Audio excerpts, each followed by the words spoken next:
언제나 필승! 네, 반갑습니다. 필승입니다. 반갑습니다. 이번에 분석해드릴 기업은 남해화학입니다. 일단 남해화학은 저도 투자를 진행하고 있습니다. 굉장히 최근에 투자를 진행했었고 현재 조금의 약간의 수익을 거두고 있습니다. 그렇기에 절대 매수 추천 리딩 절대 아닙니다. 참고하시면 되겠습니다. 남해화학 같은 경우는 이제 국내에서 무려 비료 비중에서 45%를 차지하고 있는 대한민국의 1등 기업입니다. 비료 시장에서 45%를 차지하고 있어요. 그 외에도 암모니아에서도 대한민국에서는 2등 기업, 2위 기업으로 자리 잡고 있고요. 따라서 이 남해화학이라고 한다면 결국에는 비료와 그리고 암모니아를 빼놓을 수는 없습니다. 실제로 이 비료와 암모니아 그리고 화학 첨가물 쪽에서 이익 비중의 90% 이상이 나오기 때문에 결국에는 다른 쪽은 사실상 그렇게 큰 남해화학의 이익에서 큰 영향을 주지는 못한다. 다른 쪽이라 한다면 대표적으로 주요소 사업, 주유소를 들 수가 있겠습니다. 대부분의 오래된 기업들은 주유소 사업은 하나쯤은 다 하고 있죠. 제가 사실 굉장히 좀 안 좋게 보고 있는 그런 사업군 중에 하나인데, 다행히 남해화학 같은 경우는 이익 비중에서 10%도 차지하고 있지 않기 때문에 이런 부분을 봤을 때 결국에는 비료와 그리고 암모니아를 주목을 해야 된다. 이렇게 개인적으로는 보고 있습니다. 그럼 제가 왜 이 비료를 좀 주목을 하고 있느냐, 그리고 왜 암모니아를 주목을 하고 있느냐를 좀 말씀드려야 되는데, 가장 먼저 이 암모니아의 용도를 좀 알아야 될 것 같아요. 그러니까 비료는 다들 아실 거예요. 농산물, 곡물을 생산하는데 없어서는 안 되는 그런 거름 같은 존재를 이제 거름 같은 존재로서 역할을 하고 있는 그런 이제 원재료, 원자재 이런 쪽이라고 보시면 될 것 같습니다. 그럼 이 비료를 생산하는 데 있어서 가장 중요한 게 중요한 원재료 중에 하나가 바로 암모니아예요. 제가 실제로 최근 영상에서도 보시면 이 농산물에 대해서도 한 번도 말씀드렸었고, 그 전에도 농산물 가격에 주목해야 된다 이렇게 좀 말씀을 드렸었죠. 그 외에도 포스코라던가 포스코홀딩스, 테슬라에 대해서는 리스크에 대해서 좀 말씀을 드렸고, 그 이후에 테슬라의 주가는 연일 하락하고 있습니다. 포스코홀딩스라던가 삼성 엔지니어링, 삼성 바이오로직스 이런 기업들 같은 경우도 최근에 이제 비교적 최근에 분석해드린 기업들의 주가도 주가 향방도 좀 견조한 그런 흐름을 보이고 있는 것은 사실입니다. 그럼 다시 넘어와서 그런 암모니아에 대해서는 사실 가장 이제 중요한 그런 쓰임새 중에 하나가 바로 비료입니다. 비료이고요. 그리고 산업용 원료, 그러니까 쉽게 말해서 반도체라던가 혹은 OLED, LED, LCD 이쪽에서 쓰이는 원료로 쓰이는 것이 바로 이 암모니아예요. 실제로 남해화학 같은 경우는 대한민국의 대표적인 암모니아 기업인 기업답게 반도체용 암모니아, 반도체용 이제 원재료 쪽으로도 사업 진출을 하고요. 내년부터 23년도부터 이제 상용화가 이제 가능할 것으로 예상되고 있습니다. 따라서 이 3년도 하반기부터는 반도체 쪽에서도 실적이 찍힐 것이기 때문에 지금의 남해화에 대한 밸류에이션보다 훨씬 더 후해질 수 있는 가능성도 배제해서는 안 되겠다. 개인적으로는 그렇게 보고 있습니다. 그 외에도 냉매라던가, 냉매라면 다들 알고 계시죠? 액화를 통해서 쓸 수 있는 그런 차가운 차갑게 해주는 그런 냉매로 쉽게 증발되는 그런 냉매로 쓰일 수 있는 것이고, 그 외에도 연료 첨가지로도 쓰일 수 있고요. 아니면 소독제라던가 세정제 이쪽으로도 쓰일 수 있습니다. 그리고 이제 조금 더 먼 미래까지 본다면 그리고 암모니아는 이 수소의 저장소, 수소의 저장 어떻게 보면은 캐리어, 수소의 저장 공간 이렇게도 활용할 수가 있다는 거예요. 참고로 수소 같은 경우도 에너지를 저장하는 데 쓰이죠. 그런데 또 수소를 저장하는 게 바로 암모니아입니다. 암모니아. 왜냐하면 쉽게 좀 설명을 드릴게요. 수소 같은 경우는 다들 이제 좀 상상을 하면 좀 떠오르는 이미지가 있죠. 굉장히 가볍습니다. 따라서 부피가 너무 커요. 조금만 담으려고 해도 이런 식으로 죄다 막 다 빠져나가려고 하기 때문에 부피가 너무 큽니다. 따라서 이걸 좀 압축시켜야 되는데 예를 들어서 LNG 같은 경우, 천연가스 같은 경우에도 부피가 굉장히 가볍기 때문에 이걸 액화를 시키죠. 액화를 시켜서 옵니다. 수소 같은 경우도 암모니아로 전환시켜서 이제 운송을 하는 쪽이 훨씬 더 경제적이다 이렇게 보시면 될 것 같습니다. 왜냐하면 수소보다 훨씬 더 무겁기 때문에 부피가 훨씬 더 작고요.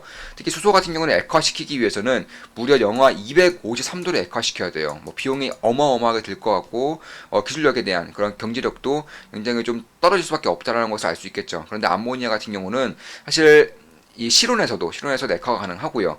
특히 수소에 비해서 1.5배 이상 밀도 같은 경우도 1.5배 이상을 이제 담을 수 있기 때문에 그런 부분을 봤을 때 앞으로 이제 수소 경제가 오게 될 경우에는 결국 암모니아에 대한 그런 관심도가 높아질 수밖에 없다 이렇게 보고 있는 것입니다. 따라서 비료와 암모니아, 그리고 이 암모니아에서는 비료의 원재료로 쓰이지만 반도체 원재료라던가 더 나아가서 수소를 저장하는 그런 저장소로서의 역할을 할 수가 있다. 그럼 과연 이 수소를 어떻게 암모니아로 전환시킬 건데, 어떻게 전환시킬 건데에 대한 의구심이 있을 거예요. 쉽게 설명드리겠습니다. 가장 쉽게 설명을 드린다면, 일단 암모니아는 질소 플러스 수소입니다. 그러니까 이 암모니아에서 수소를 이제 빼내기 위해서, 혹은 수소에서 암모니아 전환시키기 위해서는 질소를 빼거나 혹은 질소를 더하면 되는 거예요. 그런데 이게 조금 더 쉬워지는 그런 원리가, 보통 질소 양이 많아지면 많아질수록 질소를 빼고 더하는데 좀 어려움을 겪겠죠. 그런데 수소가 3이라면 질소는 1이에요. 1. 네, 그만큼 굉장히 좀 질소를 빼고 더하는데 훨씬 더 경제적인 것이고, 암모니아 1에 수소가 3이 들어가기 때문에 역시나 운송하고 저장하기에는 굉장히 좀 경제적인 그런 비용 효율적인 측면에서 좋은 모습을 보이고 있다. 이렇게 보시면 될 것 같습니다. 따라서 최후로 갔을 때에는, 그러니까 2050년대 즈음에 수소가 전 세계 에너지원의 20% 이상, 30%가량을 차지할 때가 된다면, 결국 수소 같은 경우는 그린 수소를 통해서, 그러니까 태양광이라던가 신재생 에너지, 뭐 원전도 속할 수가 있겠고요. 이런 혹은 CCS도 속할 수가 있겠습니다.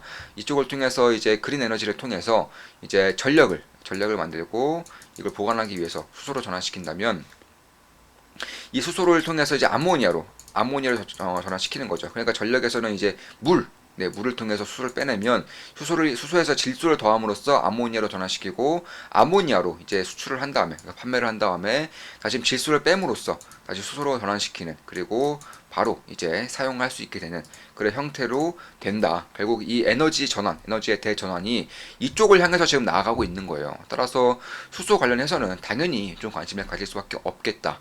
개인적으로 그렇게 보고 있는 것이고, 제가 전 영상에서 이제 뭐 농산물에 대한 위기라던가 혹은 농산물 공급에 대한 리스크라던가, 특히 러시아와 우크라이나 전쟁으로 인해서 가장 큰 타격을 받을 수 있는 부분이 에너지뿐만 아니라 곡물도 같이 봐야 된다. 이런 부분에 대해서는 다 말씀을 드렸기 때문에, 조금 더 나아가서 그런 남의 화학에 대한 그런 기업 방향성이라던가, 특히 수소와의 그런 연관성, 이쪽에 대해서 주로 좀 말씀을 드려보겠습니다.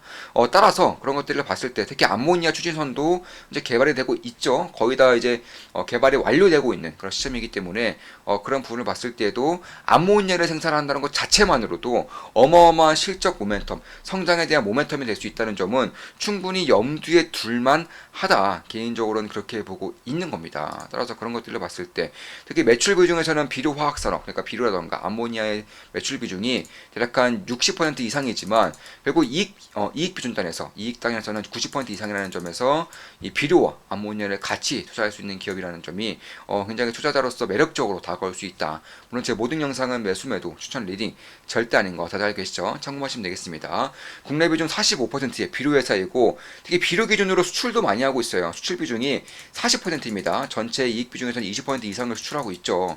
그러니까 그런 부분을 봤을 때에도 결국 내수 한정이라는 기업이 아니라 수출까지 가능한 기업이기 때문에, 앞으로 비료 대란이 오면 올수록 혹은 농산물 공급에 대한 리스크가 커지면 커질수록 주목을 받을 수 있는, 혹은 밸류에이션 리레이팅이 될 수 있는, 혹은 조금 더 나아가서 실질적인 성장을 보일 수 있는 그런 기업 중에 하나가 남의 화학이라는 점도 저는 좀 관심을 지켜볼 만할 때가 이제 되지 않았는가, 이렇게 보고 있습니다. 물론 저는 투자 중이고 수익을 내고 있어요. 절대 매수매도 추천 리딩 아닙니다.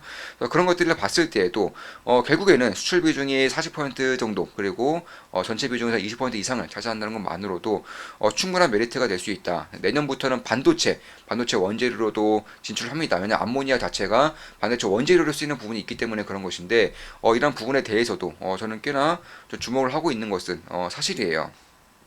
특히 수소 관련해서도 너무 제가 먼 미래처럼 좀 말씀을 드렸지만, 높아심에서 한 번 더 말씀을 드리고 넘어가겠습니다. 일단 대한민국에서 암모니아와 그리고 수소에 대한 탑티어, 그러니까 전 세계적인 국가가 되기 위해서 본격적인 투자를 진행하고 있어요. 민관인 연합해서 투자를 진행하고 있는데, 그 중에서 대표적인 민간 기업들이 합쳤습니다.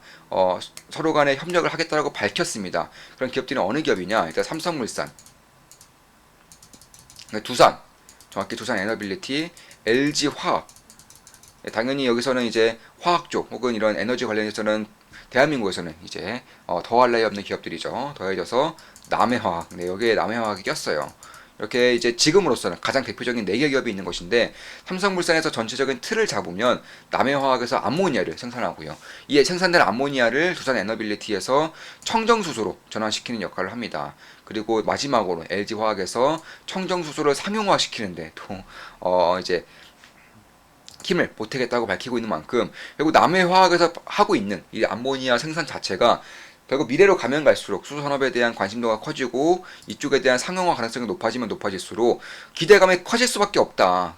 따라서 지금 당장의 비료 문제라던가 비료 대란 이런 것들도 충분한 관심도를 가질 수 있지만, 장기 투자를 함에 있어서도 이런 수소와 관련된 것들, 암모니아와 관련된 것들에 대해서도 꾸준히 좀 관심을 가져본다면 저는 꽤나 좀 매력적인 그런 투자처가 될 수도 있겠다, 이렇게 보고 있는 것입니다. 자, 지금까지 남해화학에 대해서 분석해드렸고, 비료와 암모니아를 중점적으로 말씀드렸습니다. 그리고 장기적으로 봤을 때는 반도체 원재료, 조금 더 장기적으로 봤을 때는 수소까지 같이 다 전체적으로 분석을 좀 해드렸습니다. 앞으로도 좋은 분석, 좋은 기업 분석으로 찾아뵙겠습니다. 필승 구독은 돈이 됩니다. 필승!